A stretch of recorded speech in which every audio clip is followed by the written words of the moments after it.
What do you get when you combine a polygamist cult leader, a shady Armenian businessman, and a couple of chrome and gold-plated supercars? You get the ingredients for $1 billion scam, and it all came crashing down when a teenage girl fell in love. Trust me, this was one messed up family. Brainball presents the BioFOOL Industry. Meet Jacob Kingston. He was a prominent member of the polygamist Utah sect known as the Order. Among some of the group's more controversial teachings were the requirements that members marry within their family to keep bloodlines pure. Over the years, Kingston built massive wealth with a number of successful businesses, large and small. He had $20 million in luxury Utah homes, a multi-million-dollar California beachfront property, and $7 million in exotic cars. He was one of the Order's most revered members and served as CEO and founder of Washakie Renewable Energy. Jacob was also rich in family members with 20 children and 3 wives. That was nothing compared to Paul Kingston, the leader of the Order, with 27 wives and 300 children, one of which would eventually lead to their downfall. Before we go on, make sure the like button isn't scamming you by giving it a click and subscribing. It takes seconds for you, but it means the world to us. Thanks! Kingston set up a biodiesel refinery on his father's Utah ranch, and by 2008, the company began importing oil to make fuel. Utah may be a beautiful place to live, but it's a horrible place to make biofuel. The remote location proved to be a challenge both for importing raw materials and for selling the resulting fuel to customers. Washakie Energy didn't make a profit until Jacob Kingston took advantage of federal tax credits to scam the government. This was a complicated scheme, but simple in execution.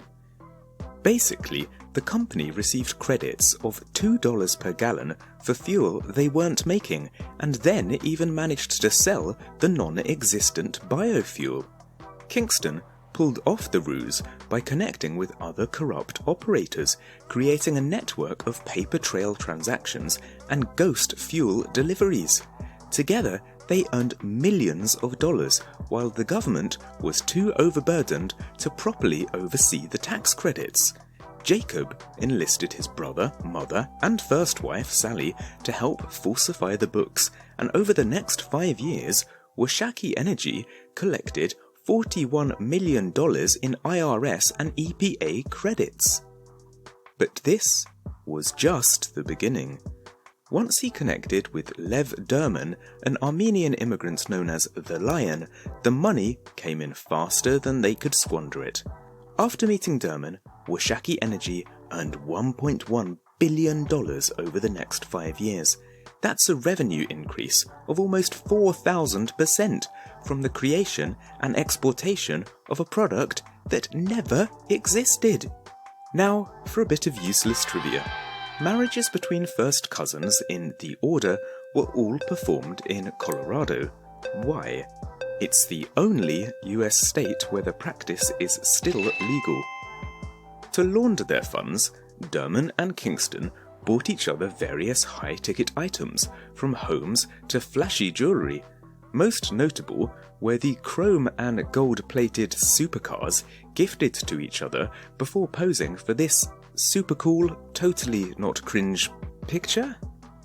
Over and over again, Dermen and Kingston would evade serious charges, government intervention, or IRS oversight thanks to what Dermen called the umbrella. The umbrella was a shadowy group of politicians, officers, and federal agents financially compensated big time to provide protection from prosecution. But even the strongest umbrella is no match for a leak from within. This is where 17-year-old Mary Jacobs comes in. Mary was born into the Order and is niece of leader Paul Kingston. She started working in the company's accounting office when she was just 7 years old and had first-hand knowledge of the fraud within. Under strict guidance of the order, Mary was enrolled in college accounting classes with the purpose of learning additional skills to assist the family's fraud. She was also sternly warned against communicating with any outsiders. Despite their best efforts, Mary met a fellow student named Brian Nelson, and the two were soon in love. Mary shared some of the disturbing details of her life, and with Brian's help, they began to plot her escape.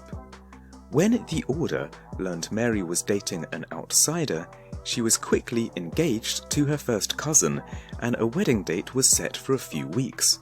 Mary managed to sneak a desperate email to Brian, setting up her extraction, and she slipped away in the dead of night with his help. The secrets Mary Jacobs held in her head about Washakie Energy and the Order were powerful enough to take down the largest biofuel scheme in US history. Aided by boyfriend Brian Nelson, Jacobs provided the FBI with the financial details to unravel the con. They met for hundreds of hours to detail the operations, the players, their roles, and how the scam was being run. In 2019, Jacob Kingston, brother Isaiah, mother Rachel, and first wife Sally were arrested. Proving there is zero honour among thieves, Lev Dermen and Jacob Kingston turned on each other immediately, with Kingston agreeing to testify against Dermen for a reduced sentence.